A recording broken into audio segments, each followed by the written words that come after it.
இந்த வீடியோவில் யூபிஎஸ்சி மெயின்ஸில் GS4 ethics integrity and aptitude இதில் குறிப்பாக ரைட்டிங்கை வந்து நம்ம எப்படி அப்ரோச் பண்ணுறது அப்படிங்கிறத பார்க்கலாம். பட் இது வந்து பார்த்திங்கன்னா நமக்கு சிலபஸில் ஜென்ரல் ஸ்டடீஸ் பேப்பரில் தான் இருக்குது. ஸோ அப்போ வந்து ஒரு கேள்வி எழும். ஸோ ஜென்ரல் ஸ்டடீஸ் பேப்பரில் இருக்கிறதுனால நம்ம ஆன்சர் அப்படிங்கிறது என்ன, ஜென்ரலாக இருக்கணுமா அப்படிங்கிறது ஒன்று. இன்னொன்று, இந்த சப்ஜெக்ட் நேச்சரை பொறுத்த வரைக்கும் வந்து என்ன, இல்லை கொஞ்சம் டெக்னிக்கலாக எழுதணுமா அப்படிங்கக்கூடிய கேள்வி அப்படிங்கிறது உங்களுக்கு இருக்கும். ஸோ இதைத்தான் வந்து என்ன இந்த வீடியோவில் வந்து பார்க்க போகிறோம். எப்படி எழுதுறது அப்படிங்கிறத பார்க்கலாம். ஜென்ரல் ஸ்டடீஸ் பேப்பரில் இருக்கிறதுனால ஜென்ரலாக எழுதலாமா, இல்லை டெக்னிக்கலாக எழுதணுமா இந்த பேப்பருடைய தன்மையினால் அப்படிங்கிறத பார்ப்போம். அதுக்கு முன்னாடி வந்து சில விஷயங்களை வந்து என்ன நாம் அப்சர்வ் பண்ணுவோம். இந்த பேப்பர் ஏன் இன்ட்ரடியூஸ் பண்ணப்பட்டது அப்படிங்கிறது உங்களுக்கு தெரிஞ்சுது அப்படின்னா இந்த பேப்பருக்கான விடையை நீங்கள் எப்படி எழுதணும் அப்படிங்கிறதும் உங்களுக்கு புரிய வரும். சரியா? ஓகே. ஸோ முதல்ல வந்து சில விஷயங்களை வந்து நம்ம பொதுவாக நான் சொல்கிறேன். சரியா?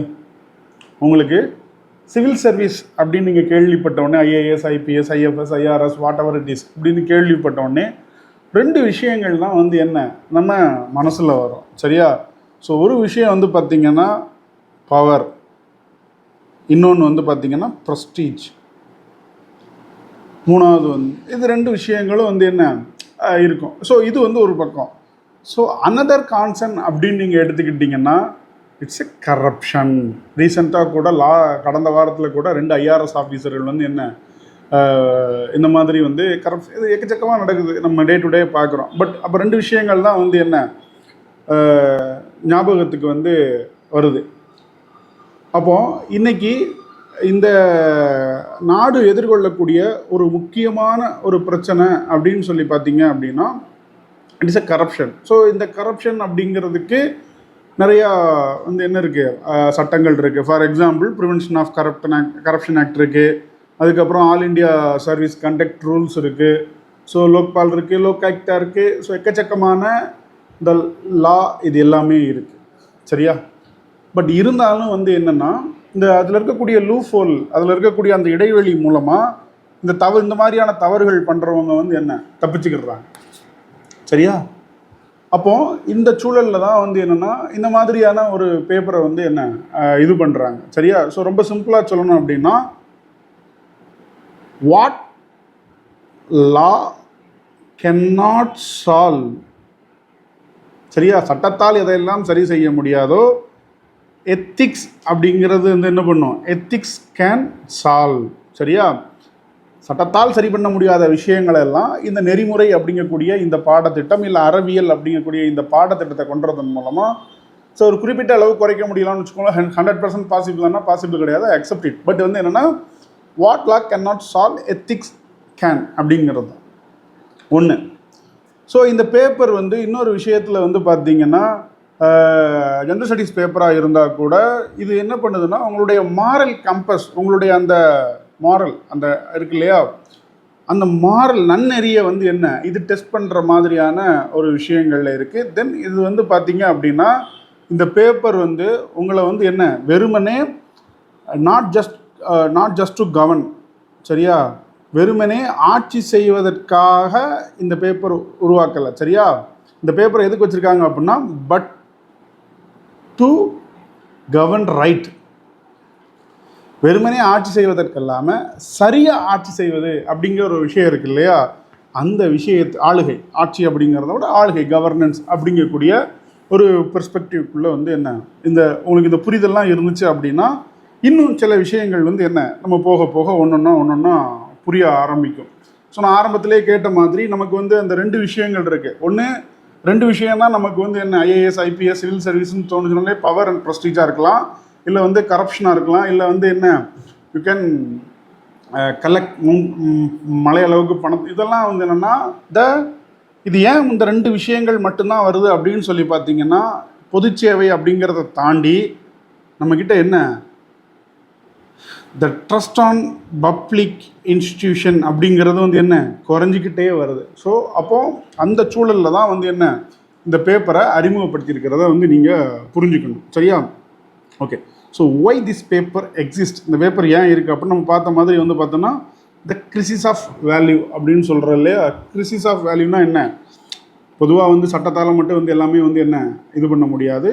ஸோ அப்போ ஒரு விஷயம். ஸோ கிரிசிஸ் ஆஃப் வேல்யூஸ்னால் வந்து என்ன, இன்னைக்கு சமூகத்தில் மதிப்புகள் அப்படிங்கிறதே இல்லை. ரொம்ப சின்ன உதாரணமாக சொல்லணும் அப்படின்னா, நீங்கள் வந்து ஒரு ஒரு ஒரு கிராமத்தில் எங்கேயோ இடத்துல இருக்கிறீங்க அப்படின்னா, நீங்கள் வந்து என்ன if you are not corrupt அப்படின்னா உங்களை என்ன சொல்லுவாங்க அப்படின்னா, உங்களை வந்து என்ன பிழைக்க தெரியாதவன் அப்படிங்கக்கூடிய அந்த இதெல்லாம் பயன்படுத்துவாங்க. ஸோ அந்த விஷயம் இந்த கிரிசிஸ் ஆஃப் வேல்யூ அப்படிங்கிறது வந்து குறைஞ்சிருக்கு.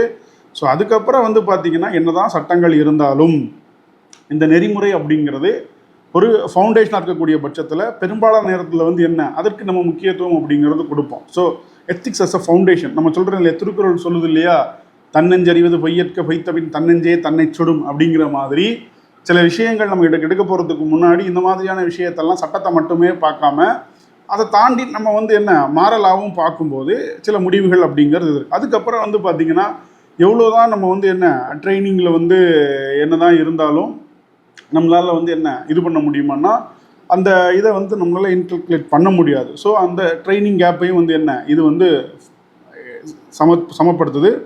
அதுக்கப்புறம் வந்து பார்த்திங்கன்னா இந்த மேனேஜிங் கான்ட்ராடிக்ஷன், சரியா, அந்த முரண்பாடுகள். உதாரணத்துக்கு வந்து பார்த்திங்கன்னா ஸோ கான்ஃப்ளிக்ட் ஆஃப் இன்ட்ரெஸ்ட் அப்படிங்கக்கூடிய வார்த்தை. ஸோ முரண்பாடு, சரியா.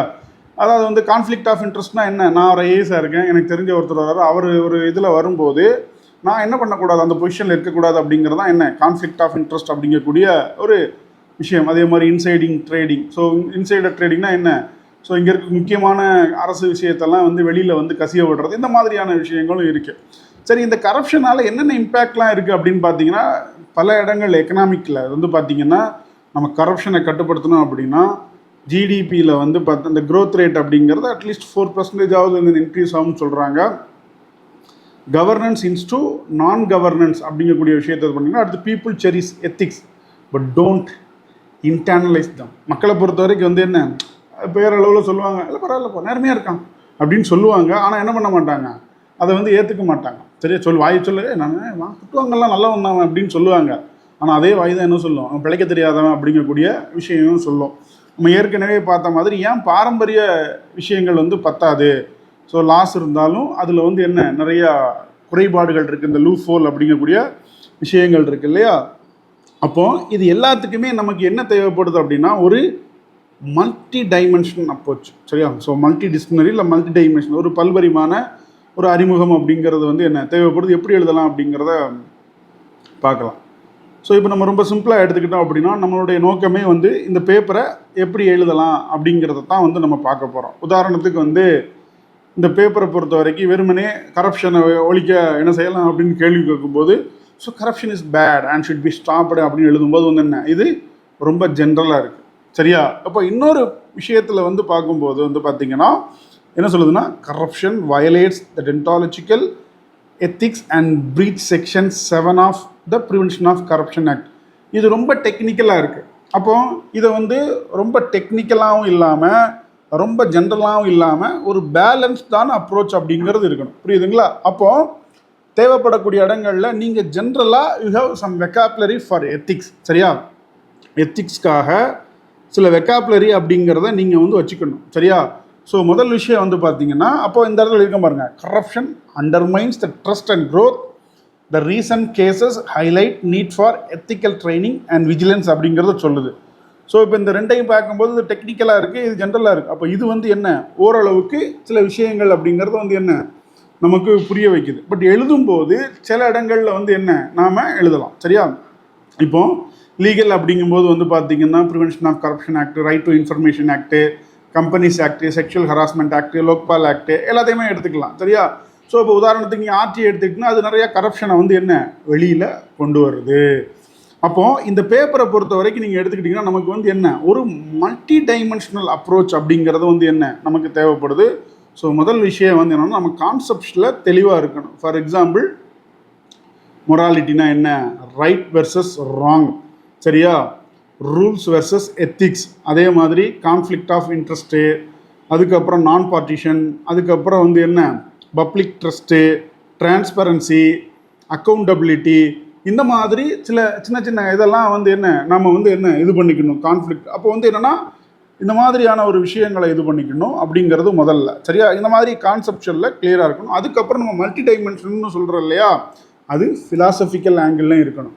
ஃபார் எக்ஸாம்பிள் நீங்கள் ஃபிலாசபிக்கல் ஆஸ்பெக்ட் அப்படின்னு நீங்கள் எடுத்துக்கிட்டிங்கன்னா, சரியா, ஸோ நம்ம சொல்கிற மாதிரி உதாரணத்துக்கு அதில் இருக்கக்கூடிய டெக்னிக்கல் பேசிக்காக உள்ள விஷயங்கள் ஆட்டிடியூட், பிஹேவியர், எமோஷனல் இன்டெலிஜென்ஸ் அப்படிங்கக்கூடிய ஒரு இதில் எழுதலாம். அடுத்த விஷயம் வந்து பார்த்திங்கன்னா சொசைட்டி, சோஷியாலஜிக்கல் ஆங்கிளில் நீங்கள் எழுதலாம், ஒரு சமூக பார்வையில். இதில் வந்து பார்த்திங்கன்னா role of institution in value formation, அதாவது வந்து ஒரு பள்ளி வந்து என்ன மாதிரியான ஒரு மதிப்புகளை அவங்களுக்கு உருவாக்குது, மூத்தோரை மதிக்கணும், நேர்மையாக இரு, பொய் சொல்ல, இந்த மாதிரி. அதுக்கப்புறம் சொசைட்டியில் இன்ஃப்ளூயன்ஸ் அப்படிங்கிறது இன்றைக்கி இந்த சோஷியல் மீடியா ஜென்ரேஷனில் நம்ம பார்க்கும்போது நம்மளுடைய இன்ஃப்ளூயன்ஸ் எல்லாமே வந்து என்ன ஒரு சோஷியல் மீடியாவை பார்த்தா அந்த அப்போ வந்து சொசைட்டியிலேருந்து எந்த விதமான ஒரு இன்ஃப்ளூயன்ஸ் வருதோ அதே மாதிரியான ஒரு இன்ஃப்ளூயன்ஸ் அப்படிங்கிறது நமக்கு வேணும். உதாரணத்துக்கு எடுத்துக்கிட்டோம் அப்படின்னா இந்தியன் நேஷனல் மூவ்மெண்ட் அப்போ எல்லாருமே வந்து என்ன காந்தியை வந்து ஒரு இன்ஃப்ளூயன்ஸை எடுத்து உள்ளே வந்தாங்க. அப்போது சொசைட்டியுடைய இன்ஃப்ளூயன்ஸுமே வந்து என்ன நமக்கு தேவை.